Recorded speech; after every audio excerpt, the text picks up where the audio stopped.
Hi, and welcome to Lessons on Demand. My name is Scott Schilling, and I'll be your trainer for this session today. Today we're going to talk about the three absolutes. Have you ever heard that there's no such thing as an absolute? Well, they're right, except for these three. These three are absolute any time that you're going to present anything to anybody for their consideration. Now, when it comes to the three absolutes, what we really want to talk about is heart-centered presentation. See, I don't believe that selling is an intellectual or tactical process. Rather, it's a relational or strategic process. Now think that through for a moment. I'm sure that every one of you have experienced a time where somebody has techniqued you or thrown some intellectual process at you to try to get you to do something that you probably didn't want to do in the first place. That's exactly why I don't believe it's an intellectual or tactical process. Again, it's a relational or a strategic process. It's strategic to be in your heart and be a good person. In order to do that, people sometimes say, Scott, how do I get there? How do I make that happen? Well, I really think the first thing that you have to do is you have to be authentic. You can't be me, I can't be you, we can't be anybody else. But what we can be is the best that we are at what we do. One of the reasons I appreciate you for being here at Lessons on Demand is that you're working to improve your skill set, your mindset, and your heart set all at the exact same time. Well, what's awesome about that is that's what's going to allow you to truly be authentic when you deliver your messages to other people going forward. Again, I don't believe this is an intellectual or tactical process. Now, does that mean that you don't have to learn some skills and techniques and things like that? Not at all. But I think once you incorporate those and you really take the 14-inch journey, you really make that drop, it becomes a strategic or relational process. In other words, it becomes who you are. Now, sometimes people ask, well, Scott, what's the 14-inch journey? Well, it's really simple. We can send a message around the world in seconds these days, and many times it takes an entire lifetime to take that 14-inch journey. The 14-inch journey? From your head to your heart. Again, you have to drop into a place that this is relational and strategic. You have to like people. You have to want to serve people. You want to show them the very best opportunity for them that serves them in the very best way. Now again, in order to do that, there are a couple key ingredients. I think you have to be on purpose. My life purpose statement is to inspire and empower others to serve humanity through living their life's purpose in spirit, love, and joy. With that definition, or with that purpose statement, not too hard to understand that this lesson on demand puts me totally on purpose. My purpose is to inspire and empower others to serve humanity through living their life's purpose in spirit, love, and joy. So as I share this lesson with you, I'm on purpose helping you be on purpose. And again, with a desire to have you filled with spirit, love, and joy. You have to be on purpose. You have to know why you're here. Now, if you don't have a life purpose statement like that, I suggest you go to www.scottschilling.com and you go ahead and download the life purpose exercise that's available in my articles. Again, I think everybody should have a life purpose. It becomes the filter by which you do things. I don't take speaking assignments or training assignments unless it filters through my life purpose statement to begin with. And then you have to express your passion. You have to be passionate about what you do. Can you tell I'm passionate about what I do? I love training. I love serving other people and helping them find their greatest purpose in their life and their passion and their service that they want to provide to other people. But you have to express it. You have to express it with passion. Nobody's going to want to follow somebody that's monotone and down and just really not excited about what they're doing. I love what I do, and hopefully you love what you do. It's just about that passion and being able to express it in such a way that you can really go forward. Just that simple. Now, what are we going to look at today? Let's take a look. We're going to look at a number of things. We're going to look at the key ingredients to success today. That's right. When you embody this material that we're going to go through today, what you'll find is you will be successful far faster with greater quality. We're going to look at how to improve and the importance of creating value in everything you do. Jim Rohn said it many times, if you want to make more money, provide more value. So we're going to look at the importance of creating value in everything that you do along the way. And we're going to look at creating an environment for other people to take action. See, I love the fact that I'm a professional salesperson. I embrace that fact completely. But as a professional salesperson, I think it's incumbent upon me to create an environment for other people to want to buy or purchase what I have to offer. I don't want to sell anything to anybody at any time, but I always want them to buy a lot from me. Well, if that's the case, then it's incumbent upon me to create an environment for them to take action. In other words, we have to give them so many reasons why this is a great idea for them to take action based on their desire to take action in the first place. Again, extremely important point there, and we're going to go through that as we go along in this lesson. So, what are the key ingredients? Real simply, it starts with W-I-I-F-T. What is W-I-I-F-T? Well, what's in it for them? It's an orientation. Again, it's not a seller's orientation. It is a prospect or customer orientation. It is a desire to help the customer understand your presentation from their perspective. What's in it for them? We got to start. You got to understand, it's not about you. It's not about your product. It's not about anything other than what's in it for them. People buy benefits. They buy benefits to them. Many people put features on their products. Many people have features tied into their presentation. But if we don't translate features into benefits, the prospect or the customer doesn't really understand what's in it for them. Well, this is an absolute. You've got to come from an others orientation. The fact is, once you get accustomed to doing this and understanding their position and how to present from their position more consistently, you will have greater success. Just that simple. The second is that people do business with those they know, like, and trust. People associate with those they know, like, and trust. People date those they know, like, and trust. People get married to those they know, like, and trust. Do you understand how absolute this is? People do business with those they know, like, and trust.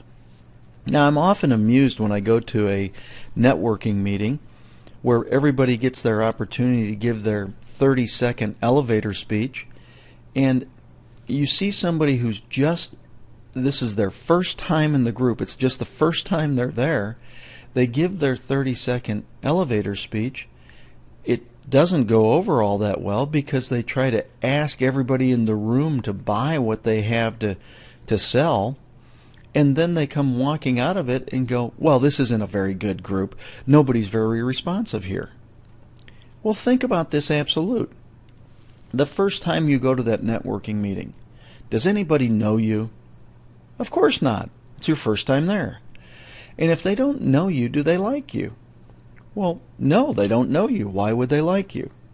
And if they don't like you, why would they trust you? Well, they're absolutely not going to trust you because they don't know you and they don't like you. This is an absolute.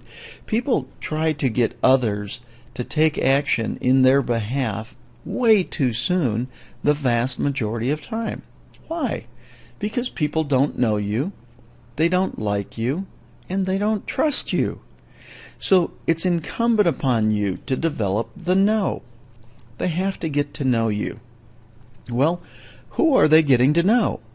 Are they getting to know somebody who only cares about themselves and wants to make a sale?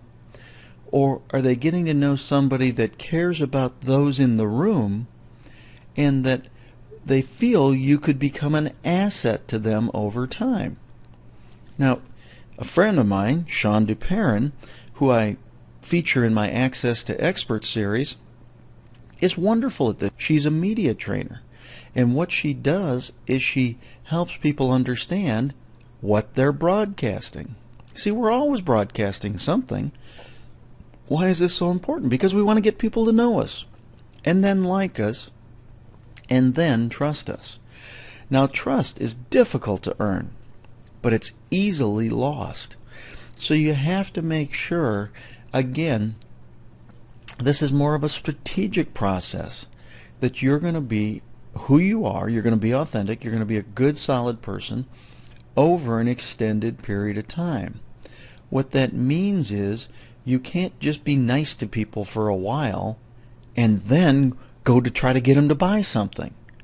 You have to be nice for life. You have to be a good person for life. Then you earn that trust. And with that trust comes referred trust. In other words, people will refer you to other people, which will share your know, like, and trust from one person to another. Because they know the person they're referring you to. That person knows them, likes them, and trusts them. So just because of that referral, they now know, like, and trust you. If you truly want to do more business faster, focus on getting people to know you, like you, and trust you for all the right reasons. Now, once you have that in place, these first two absolutes are total common sense, actually. But this is the one that most people forget. People take action when they're ready. It has nothing to do with your time frame. It has nothing to do with whether you're going to get a bonus if they buy or not. It has nothing to do with if there's a special on that ends on Friday, unless they want that special. That's exactly why discounts and specials and coupons are created with time limits, is to try to push that when they're ready up. In other words, they're getting a reward for changing their time frame, but it still comes down to people take action when they're ready. So again, when you understand these three absolutes, it's not too hard to understand as you look back, more than likely, why you've had some situations that haven't worked out so well. And you'll also be able to identify the situations that worked out extremely well. What this means is we have to get know, like, and trust ahead of when they're ready. We've always got to come from that others orientation. Now, if they don't know you, like you, and trust you, but they're ready, are they buying from you? No, because they don't know, like, and trust you.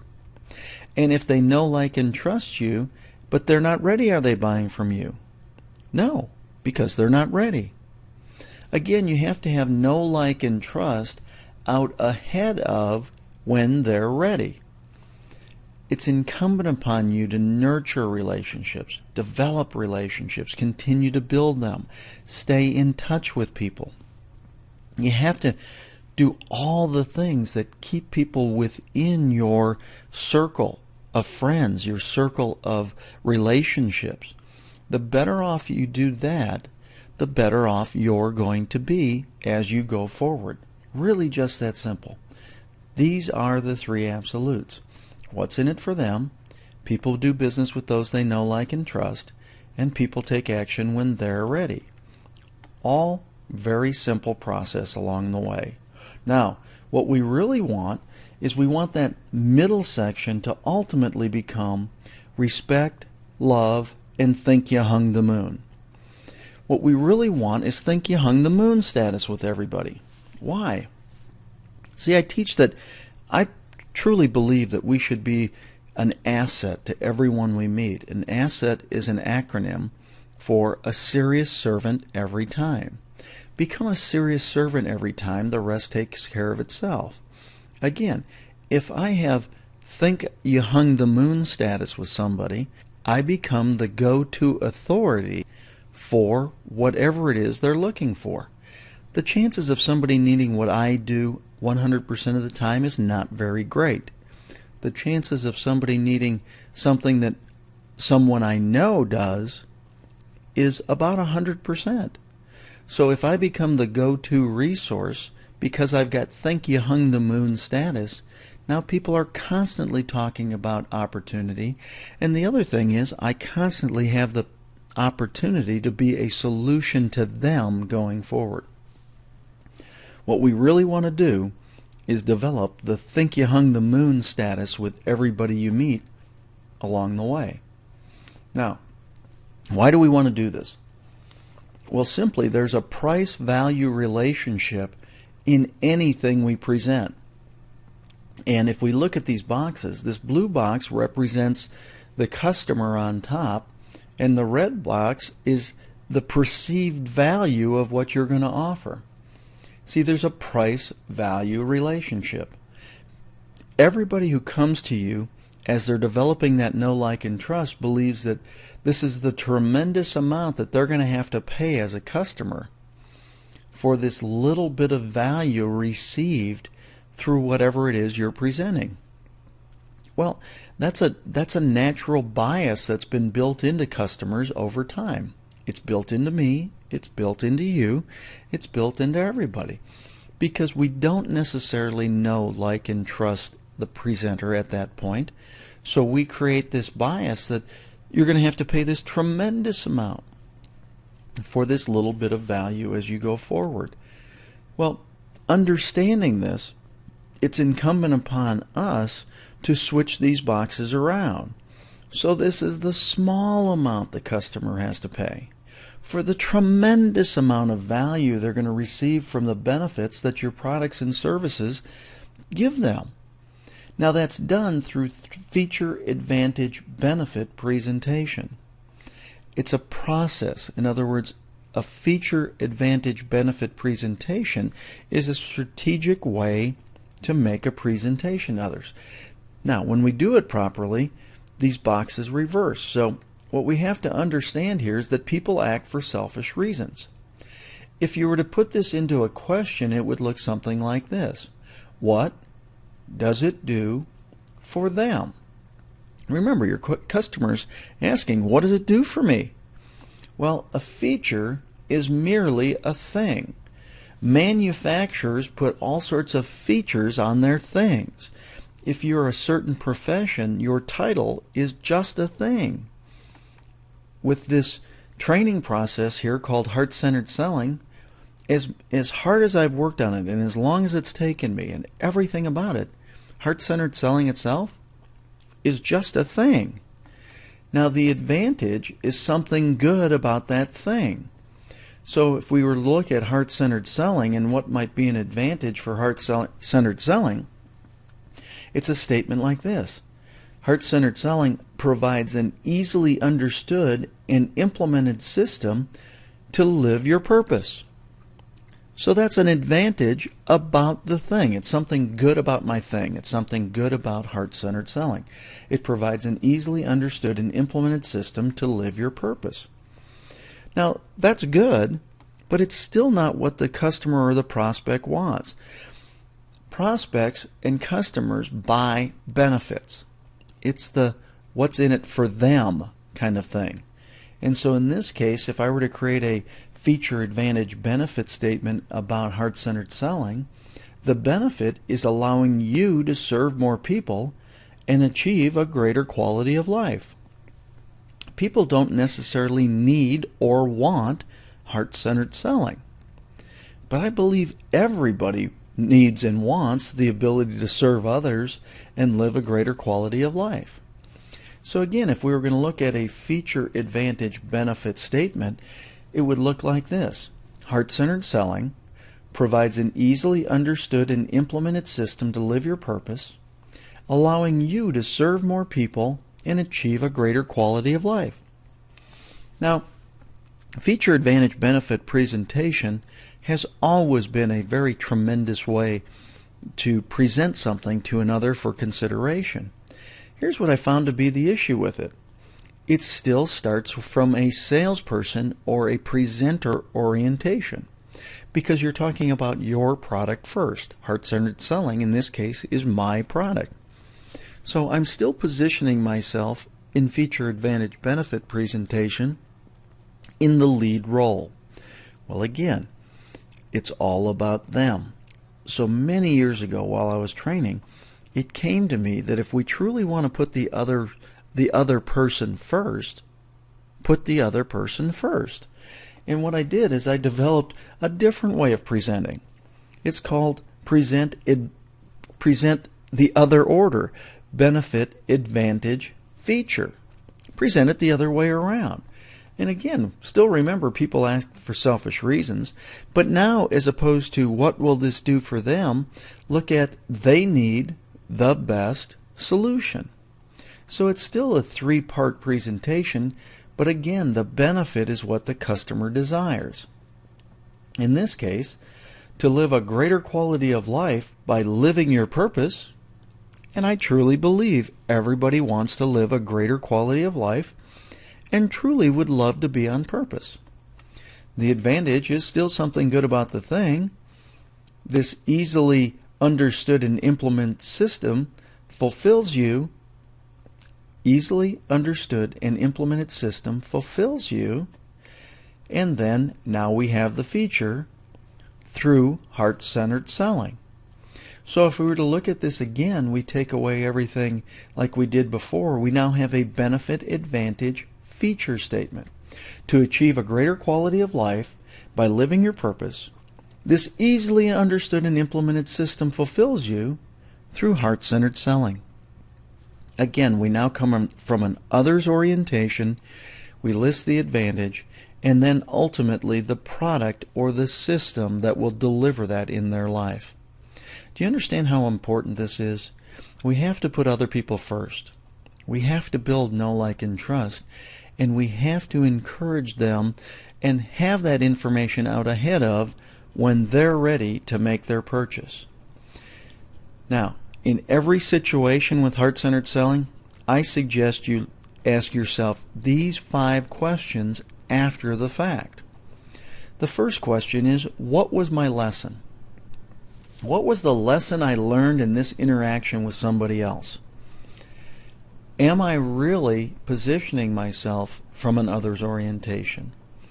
Am I really developing know, like, and trust? And am I understanding when they might be ready? What was the lesson? What was my gift? In every situation, there is a gift. No matter who you are or what you are. A friend of mine just had a car accident. He said, what was the gift? Well, what was the lesson? First of all, you shouldn't be texting and driving. What was the gift? Well, quite simply, you're still alive. That's quite a gift. See, in every situation, there's a lesson.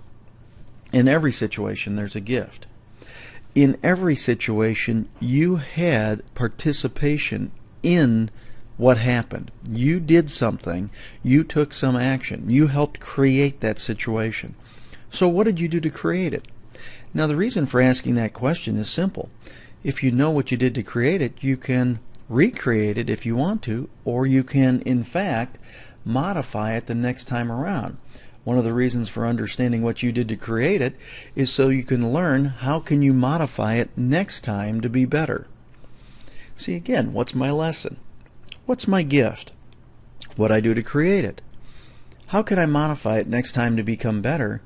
And then the last question is powerful. How can I use this to make my situation or my life better going forward the rest of my life?